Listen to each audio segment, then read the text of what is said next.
Le Conseil exécutif de l'Union africaine réuni le 12 février 2026 à Addis Abeba lors de sa 48e session ordinaire a salué les efforts de l'Algérie en faveur du développement du continent. Le Conseil a mis en avant la contribution du pays d'Afrique du Nord à la réussite de la foire commerciale intra-africaine, des journées créatives africaines et les avancées du projet du Grand Musée de l'Afrique inscrit dans l'agenda 2063 de l'UA. Sous la conduite du président Abdelmadjid Tebboune, ces initiatives visent à stimuler l'intégration économique, culturelle et sanitaire du continent, tout en favorisant l'autonomisation des jeunes. Les décisions adoptées durant la session seront soumises au 39e sommet ordinaire de l'organisation africaine.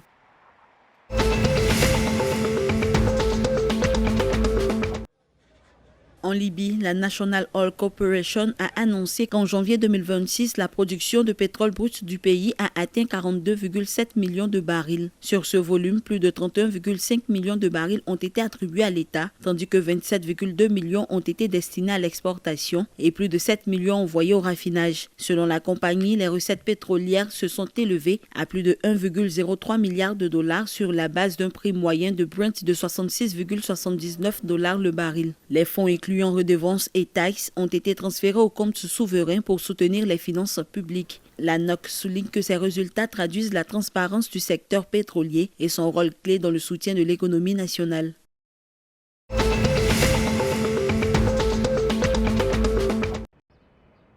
En Égypte, la Banque internationale du commerce a annoncé le 11 février un bénéfice net consolidé à 82,2 milliards de livres égyptiennes pour l'exercice 2025, en hausse de 49% sur un an, dont 20,1 milliards enregistrés au quatrième trimestre, plus de 57%. Cette performance est portée par la stabilité macroéconomique, la croissance des prêts et des dépôts ainsi que le développement des services numériques. Le chiffre d'affaires annuel a atteint 117 milliards de livres égyptiennes, tandis que les dépôts ont progressé de 14% pour dépasser 1110 milliards et que le volume de prêts a bondi de 44% à 576 milliards. La banque qui compte désormais 2,5 millions de clients et plus de 2 millions d'utilisateurs actifs sur ses plateformes digitales prévoit de renforcer sa stratégie d'expansion numérique avec une demande de licence pour lancer une banque en ligne. Ces résultats confirment la solidité financière de la CIB et son ambition de soutenir la croissance économique.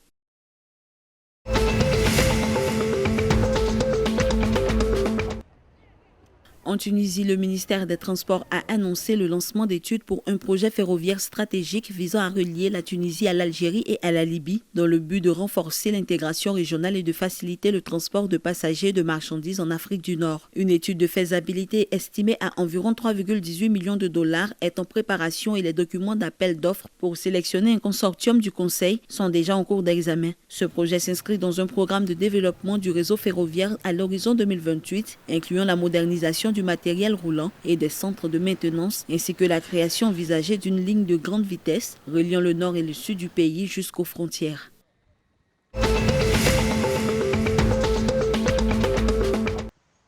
Au Maroc, la Direction technique nationale de l'arbitrage a remis le 11 février 2026 au complexe Mohamed VI de football les insignes internationaux FIFA 2026 à 33 arbitres marocains, les habilitant à officier dans les compétitions continentales et mondiales organisées par la FIFA et la CAF. Cette distinction organisée avec la Fédération royale marocaine de football reflète la volonté du pays de hisser l'arbitrage national aux standards internationaux. La liste comprend des arbitres centraux, masculins et féminins, des assistants ainsi que 7 officiels accrédités pour l'arbitrage vidéo. Des arbitres de futsal et de beach soccer ont également été honorés, illustrant la diversité du vivier arbitral marocain. Cette initiative s'inscrit dans les efforts de formation et de modernisation du football marocain, alors que le royaume se prépare à accueillir les grandes compétitions internationales.